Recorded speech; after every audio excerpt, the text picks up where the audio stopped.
Go to your pops. Go, Carter. You should be the first one. Go. You can't get too close. Now let his kids go. Where's daughter? Max Biggerville, New York. Yes, sir. Fresh out the can. Damn. Off of 18 stretch. Damn. They gave me 7 and 5. Will you work with Max B when he gets out? Max B. Okay. Max, out of here. People don't play with me with that conversation. Ain't nobody can tell me nothing about that. That's the first thing I say. You heard? Okay. That's how you feel. That end the deal for anybody. There ain't no Max talking about conversation. Period. So, Max B is finally out. After spending about 16 years locked up, going back and forth fighting for his freedom, holding on to hope, and dealing with setback after setback, the wave has finally touched down. How you feel to be home, man? How you feel? How you feeling I feel righteous. Damn. Feeling good. Feeling good. I know Feeling what it good. is. I'm grateful. Okay. I'm thankful. Love that. Love God that. is good. But it seems like someone's not too happy about it, and that someone is supposedly Jim Jones. Max B's return has not only brought back memories of their old beef, but also sparked a wave of trolling aimed right at Jim. Looks like he's in for a ride. Let's get into it. Now, it hasn't even been 3 days since Max B came home, and already it feels like he's everywhere. You can't scroll through social media without seeing him pop up. One moment he's in a jewelry store trying on chains, the next he's at a birthday party surrounded by friends, then he's in the club, and even showing up at a Jets game. It's like he's got a camera following him everywhere he goes. This isn't one of those low-key, slip home quietly situations. Max is right back in the spotlight, and he's embracing it to the fullest. Anybody that's an A-lister. Okay. Anybody that got a sack. Balls. Look me up, I'm gonna get you right. I'm gonna get you wavy. And honestly, people are here for it. This is one of the most anticipated homecomings in hip-hop. Fans have been waiting over a decade to see the wave back in motion. So, in a way, it makes sense that he's everywhere. The man didn't just come home, he came home making headlines. He even proposed to his girlfriend just a day after getting out. But, as always, with all that hype comes drama. You can't have a comeback like this without stirring up a few old wounds. There's the usual talk, old beefs, snitching rumors, jealousy, people picking sides, all that. But the biggest one catching fire right now is his long-standing feud with Jim Jones. Now, Jim Jones has tried for years to distance himself from anything related to Max B. He said it multiple times in interviews that he doesn't want to talk about Max, doesn't want anything to do with him. In one interview, he even said, "F Max B," then later added that while he might be able to forgive, he'll never forget. Basically, that door was closed. Will you work with Max B when he gets Nah. out? Max B. Okay. Max suck dick. Fuck out of here. All right. Okay. But of course, with Max B now out and back in the mix, Jim's name was bound to resurface, and it didn't take long. Out of everyone who could have reignited that fire, it was none other than 50 Cent who led the charge, and nobody was really surprised.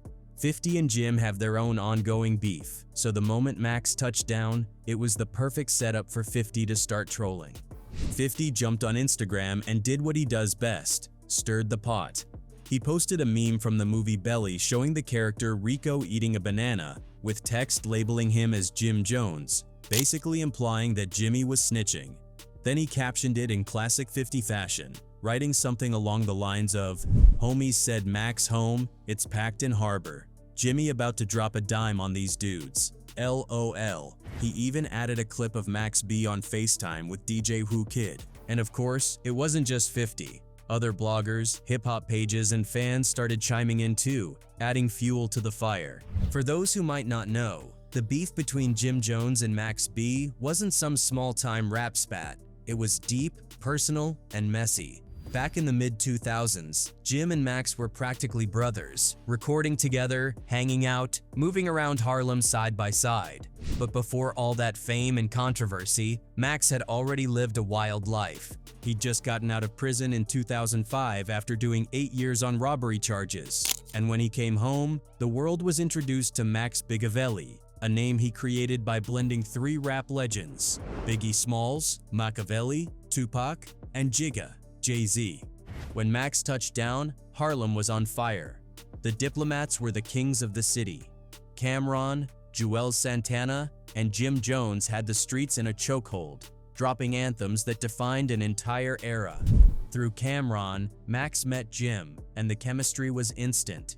He signed Max to his label, Bird Gang, and paired him with legendary Harlem producer Dame Grease. From there, things moved fast.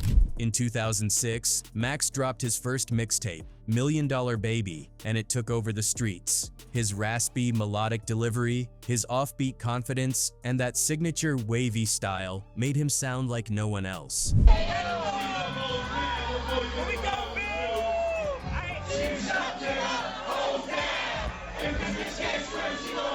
At the same time, Bird Gang had another star rising, Stack Bundles. With Max B and Stack both in his corner, Jim Jones had the perfect duo. They were the future of Harlem. Max was the secret weapon behind the hooks and melodies that made Jim's records pop, and songs like Baby Girl became neighborhood anthems. People started whispering that Max was the real creative engine behind Jim's newfound sound, and that's where the tension began. As Max's fame grew, so did his street instincts, and those instincts eventually led him into the kind of trouble that would change his life forever. Around this time, he was dealing with his ex-girlfriend, Gina Conway. She told him about a flashy guy she knew, Alan J. Plowden, a man who was living fast, running a mortgage and mail fraud hustle, rolling in luxury cars, and flashing cash like it grew on trees. It began when this woman, Gina Marie Conway, a prostitute who'd been with Plowden, told her boyfriend Charlie Wingate, aka Max B, a rapper, about the men's money. Then, according to Gina, Max couldn't ignore the opportunity, so he decided they could hit a lick. The idea was simple. Go to Plowden's hotel room, grab whatever money was there, and get out clean. Gina said Max was the one who pushed the plan, promising her the world if she helped. But nothing about that night went right. Gina and Max's stepbrother, Kelvin Sims Leardam, were the ones who actually went out to pull it off. They were supposed to go in while Plowden was out partying, but everything started falling apart immediately. They got lost, missed exits, wasted hours driving around. By the time they finally reached the hotel in Fort Lee, Plowden was already back in his room, asleep next to another woman. Then things took an even darker turn. Another man, David Taylor, walked in unexpectedly. He wasn't supposed to be there.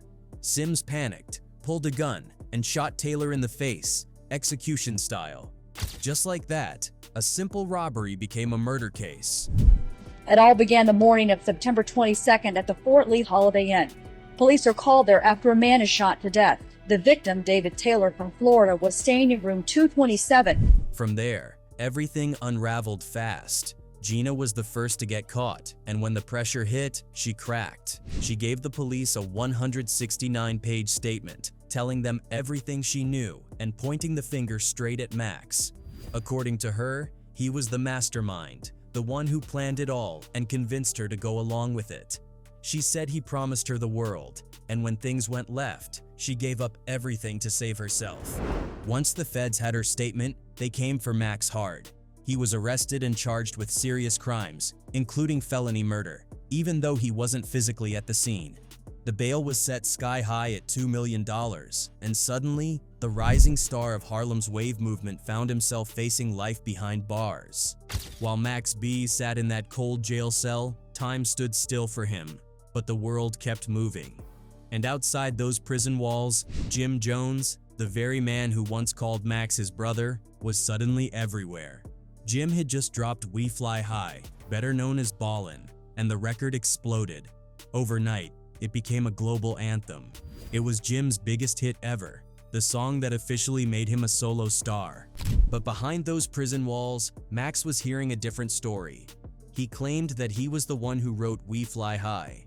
According to him, he ghost-wrote that and several of Jim's biggest hits, the hooks, the melodies, the ad-libs, all came from his creative mind. And while Jim was on TV doing interviews, popping bottles, and cashing checks, Max was stuck in a cell, fighting for his life, watching someone else live off the sound he helped create. After 10 long months of waiting, Max finally caught a break. His bail was reduced to $90,000, which meant freedom was finally within reach, but he needed help. And this is where things got messy. Jim stepped in, but not out of love or loyalty. Word around Harlem was that Jim offered to help Max post bail only if Max signed over his publishing rights and agreed to do 6 albums under Bird Gang. It was a trap disguised as a lifeline.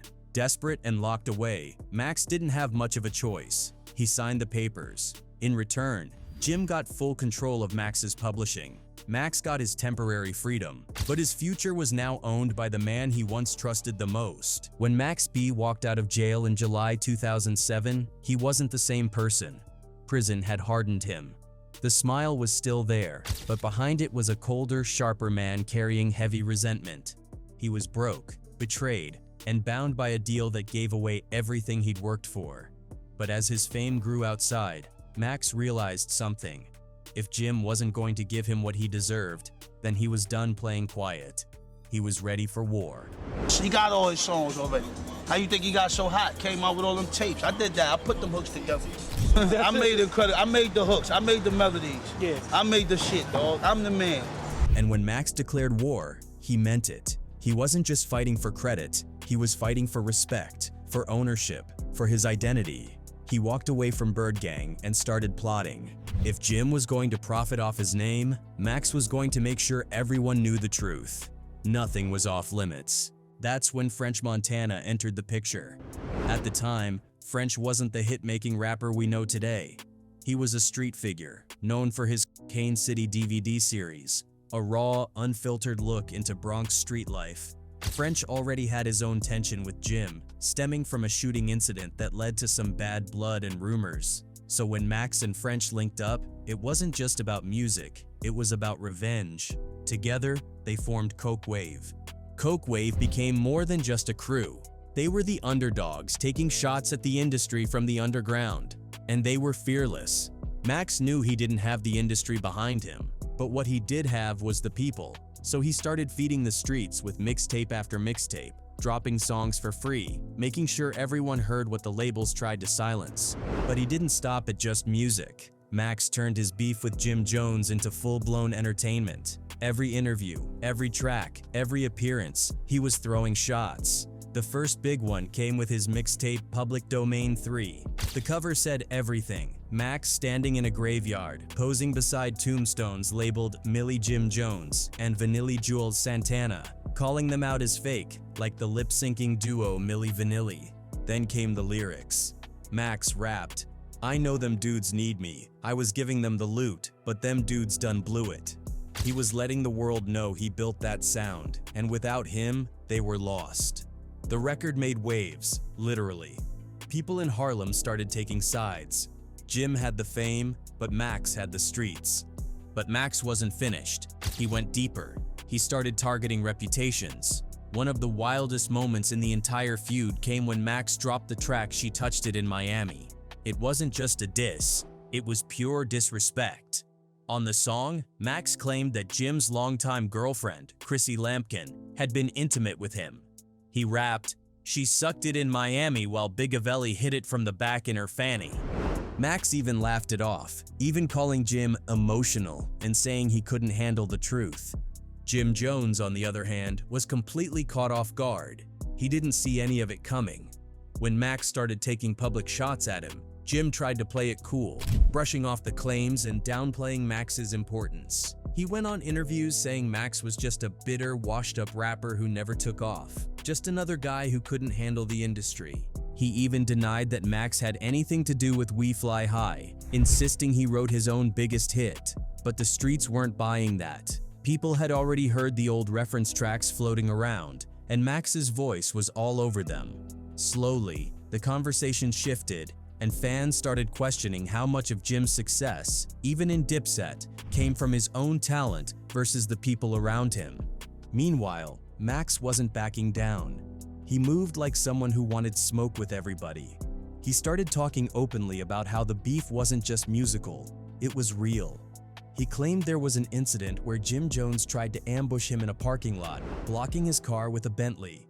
According to Max, he saw it coming, hit the gas, rammed Jim's car out of the way, and even managed to land a few punches before speeding off. I banged it just enough to get my room so I could ram it up his ass. Pause. And ram the boom, I hit it. So he can all the my car, right? My window was there. He tried to grab me. So when he came in the window, I punched him in the face. French Montana and others close to Max backed his version, and soon enough, the whole thing turned into legend. The beef had grown into a full-blown street saga. Then came November 2008, the moment that pushed things to another level. Max and French decided they weren't just going to talk, they were going to confront Jim directly. They rolled deep into Manhattan and walked straight into a building where Jim was recording, determined to send a message that the streets weren't safe for Jones anymore. Max would later say that when Jim realized what was happening, he called the cops. Whether true or not, that claim alone hurt Jim's reputation in the streets. Being labeled as someone who dialed the police during a beef was the worst kind of insult in that world. Not long after, their crews clashed again at a club in Brooklyn. The fight was chaotic, chairs flying, bottles breaking, cops and K9s storming in to break it up.